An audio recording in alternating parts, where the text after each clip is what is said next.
ਸਿੱਧੂ ਪਰਿਵਾਰ ਤੋਂ ਪਹਿਲਾਂ ਤਾਂ ਮੈਂ ਇਹ ਗੱਲ ਦੱਸਦਾ, ਨਵਜੋਤ ਸਿੰਘ ਸਿੱਧੂ ਹਜੇ ਵੀ ਉੱਥੇ ਹੀ ਆਪਣੀ ਟਰਮਸ ਐਂਡ ਕੰਡੀਸ਼ਨਸ ਤੇ ਟੀਵੀ ਕਰ ਰਿਹਾ, ਬਹੁਤ ਖੁਸ਼ ਹੈ।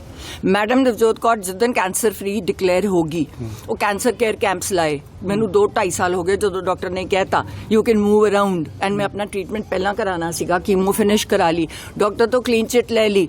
ਮੈਂ ਨਹੀਂ ਚਾਹੁੰਦੀ ਵੀ ਮੈਂ ਪੰਜਾਬ ਨੂੰ ਉਹ ਇਕੱਠਾ ਕਰਦਾ ਤੇ ਮੁੜ ਕੇ ਮੈਂ ਆਪ ਹੀ ਢੂੰਚੋ ਜਾ, ਠੀਕ है ना। उन्होंने तो क्लीयरेंस लेनी जरूरी है, हजे भी मेरी इम्यूनोथेरेपी दे रहे हैं ताकि कोई सेल वापस ना आ जाए दोबारा, तो है ना। कैंसर बहुत वड्डी डिजीज है, उन्होंने फाइट करना पैंदा है। जिद्दन मैं कैंसर तो फ्री डिकलेयर हुई अपने डॉक्टर ਨੂੰ ਪੁੱਛ ਕੇ, ਉਦੋਂ ਦੀ ਮੈਂ ਰਾਜਨੀਤੀ ਹਾਂ, ਪਰ ਮੈਂ ਸੜਕਾਂ ਤੇ ਘੁੰਮਦੀ ਹਾਂ, ਆਮ ਲੋਕਾਂ ਨੂੰ ਮਿਲਦੀ ਹਾਂ, ਉਹਨਾਂ ਦੀ ਆਵਾਜ਼ ਬਣਦੀ ਹਾਂ। ਸਭ ਤੋਂ ਪਹਿਲਾਂ ਮੈਂ ਉਹ ਬੰਦਿਆਂ ਦੀ ਆਵਾਜ਼ ਬਣੂੰਗੀ ਜਿਹੜੇ 38% ਲੋਕ ਜਿਹੜਿਆਂ ਦੇ ਦਿਲ ਨੂੰ ਇੰਨਾ ਦਲਿਤ ਲੋਕ ਐਸਸੀ ਐਕਟ ਦੇ ਅਗੇਂਸਟ ਇਹਦੇ ਪਰਚੇ ਹੋਏ ਆ।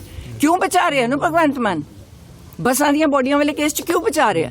2500 ਏਕੜ ਵਾਲੀ ਜਗ੍ਹਾ ਚ ਇਹਨੂੰ ਕਿਉਂ ਬਚਾ ਰਿਹਾ? ਤੁਸੀਂ ਕਲੀਅਰ ਕਰੋਗੇ ਜੀ, ਕਿਉਂਕਿ ਤੁਸੀਂ ਕਿਹਾ ਕਿ ਨਵਜੋਤ ਸਿੰਘ ਸਿੱਧੂ ਜੇਕਰ ਮੁੱਖ ਮੰਤਰੀ ਚਿਹਰਾ ਬਣਦੇ ਨੇ ਤਾਂ ਉਹ ਵਾਪਸੀ ਕਰ ਲੈਣਗੇ, ਅਸੀਂ ਇਲੈਕਸ਼ਨ ਲੜ ਲਾਂਗੇ। ਦੇਖੋ ਮੈਂ ਉਹਨਾਂ ਨੂੰ ਮਨਾ ਸਕਦੀ ਹਾਂ ਉਸ ਗੱਲ ਤੇ, ਬਈ ਭਾਈ ਤੂੰ ਆ ਕੇ ਤੇਰਾ ਬਹੁਤ ਸ਼ੌਕ ਹੈ, 3 ਵਾਰ ਦੀਆਂ ਯੂਨੀਅਨ ਮਿਨਿਸਟਰੀਆਂ ਛੱਡੀਆਂ ਨੇ, ਉਹ ਤਾਂ ਬੜੀ ਵੱਡੀ ਪਾਰਟੀ 'ਚ ਬੈਠਾ ਸੀ, ਯੂਨੀਅਨ ਮਿਨਿਸਟਰ ਬਣਿਆ ਹੋਇਆ ਸੀ, ਤੂੰ ਰਾਜ ਸਭਾ ਛੱਡੀ ਹੈ, ਤੈਨੂੰ ਆਮ ਆਦਮੀ ਪਾਰਟੀ ਨੇ ਮਿੰਨਤਾਂ ਕੀਤੀਆਂ, 1.5 ਸਾਲ ਇੱਥੇ ਖੜੇ ਰਹੇ ਸਾਰੇ, ਆਹੀ ਬਾਰਾਦਰੀ 'ਚ ਖੜੇ ਰਹੇ, ਘਰ ਆ ਕੇ ਬੈਠੇ ਰਹੇ ਲਾਂਚ ਵੀ ਸੀਐਮ ਬਣ ਜਾ, ਉਹ ਨਹੀਂ ਬਣਿਆ।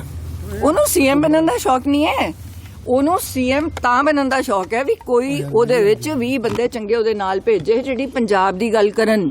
ਉਹਨੂੰ ਪਤਾ ਸੀ ਵੀ ਕੇਜਰੀਵਾਲ ਹੋਣਾ ਦੀ ਇੰਟਰਫੇਰੈਂਸ ਹੋਣੀ ਹੈ, ਸਾਰੇ ਠੇਕੇ ਉਧਰੋਂ ਮਿਲਣੇ ਹੈ, ਪੰਜਾਬ ਬਰਬਾਦ ਹੋਣਾ ਹੈ। ਉਹਨੇ ਭਗਵੰਤ ਮਾਨ ਨੇ ਉਹਨੂੰ ਬੁਲਾਇਆ, ਮੈਂ ਸਰਕਾਰ ਕਿਵੇਂ ਚਲਾਵਾਂ, ਉਹਨੇ ਕਿਹਾ ਮਾਈਨਿੰਗ ਸਰਕਾਰੀ ਕਰ ਦੇ ਤੇ ਲਿਕਰ ਸਰਕਾਰੀ ਕਰਦੇ, 2 ਪੁਆਇੰਟ ਪੂਰੇ ਕਰਾਂਗੇ ਤੈਨੂੰ, ਅਗਲਾ 2 ਕਹਿੰਦਾ ਪੂਰਾ ਏਜੰਡਾ ਦੇ ਦੇ, ਕਹਿੰਦਾ ਬਿਲਕੁਲ ਨਹੀਂ ਦਿੰਦਾ। ਤੁਸੀਂ ਹੋਰ ਵੀ ਸਬੂਤ ਕਰੋਗੇ ਜੀ ਮੀਡੀਆ ਅੱਗੇ ਪੇਸ਼, ਜਾਂ ਕਿਸ ਤਰੀਕੇ ਨਾਲ? ਜਦੋਂ ਮੈਨੂੰ ਕੋਈ ਵੀ ਛੇੜੇਗਾ ਉਹ ਲਾਏਗਾ, ਉਹਨੂੰ ਮੈਂ ਭੰਨੂੰਗੀ, ਕਿਉਂਕਿ ਸਿੱਧੀ ਜੀ ਗੱਲ, ਮੈਂ ਕਾਰਡਾਂ ਨਾਲ ਮੇਰੇ ਕੋਲ ਕੈਸ਼ ਨਹੀਂ ਹੁੰਦਾ, ਉਹ ਮੈਂ 100 ਰੁਪਏ ਦੇ ਨੋਟ ਰੱਖੇ ਹੋਏ, ਕਿਉਂਕਿ ਮੈਂ ਕਿਤੇ ਸ਼ਗਨ ਪਾਣਾ ਹੁੰਦਾ ਨਾ ਕੱਢ ਦੀਆਂ, ਸਾਰਾ ਕਾਰਡਸ ਨਾਲ ਚੱਲਦਾ ਸਿਸਟਮ। ਤੇ ਮੇਰੇ ਘਰ ਵਾਲੇ ਨੇ ਤਾਂ ਉਹਦੇ ਵੀ 100 ਬਲੌਕ ਲਾਏ ਹੋਏ ਨੇ ਵੀ ਕਾਰਡ ਦੇ ਅੱਗੇ, ਉਹਨੂੰ ਪਤਾ ਨਹੀਂ ਚੱਲਦਾ ਕਿਵੇਂ ਚਲਾਉਣਾ ਹੈ। ਸਾਡੇ ਕੋਲ ਬਲੈਕ ਮਨੀ ਨਹੀਂ ਹੁੰਦੀ। ਰੱਖੇ ਨੇ ਪੱਤੇ ਖੋਲੋਗੇ ਨਹੀਂ? ਨਹੀਂ, ਮੈਂ ਵਾਰੀ ਖੋਲੂੰਗੀ, ਹਜੇ ਤੱਕ ਜੋ ਬੋਲੇਗਾ ਨਾਲ ਪੱਤੇ ਖੋਲਦੀ ਰਹੂੰਗੀ, ਪਰ ਮੇਰੀ ਗੱਲਾਂ ਨੂੰ ਕੁਝ ਡਿਸਟੋਰਟ ਜਿਹੜਾ ਮੀਡੀਆ ਨਹੀਂ ਕਰੇਗਾ ਮੈਂ ਉਹਦੇ ਨਾਲ ਗੱਲ ਕਰੂੰ। ਜੇ ਮੇਰੀ ਗੱਲ ਨੂੰ ਕੁਝ ਹੋਰ ਵਿਗਾੜ ਤੜਾੜ ਕੇ ਗੱਲ ਕਰੇਗਾ ਫਿਰ ਮੈਂ ਨਹੀਂ ਕਰੂੰਗੀ, सीधी जी गल एंड विद प्रूफ दूंगी। बहुत धन्यवाद। हमने ना हिंदी में आज लीगल नोटिस भी आपको आया है, काफी हलचल हुई है जब से ये आपने बयान दिया है, क्या आपकी आगे की रणनीति? ये नोटिस एक स्टेट के उस प्रेसिडेंट से दिया गया है जिसकी कोई मान्यता ही नहीं है, और वो किसी टाइम के नहीं लिखा हुआ। ये नोटिस बहुत निकलते हैं और बहुत जाने, राणा गुरजीत जी भी इस नोटिस के साथ चल रहे हैं। मेरी पार्टी से ऊपर प्रॉपर बात हो रही है, बट हमारी भी कंडीशंस है कि हम चोरों का साथ नहीं देंगे।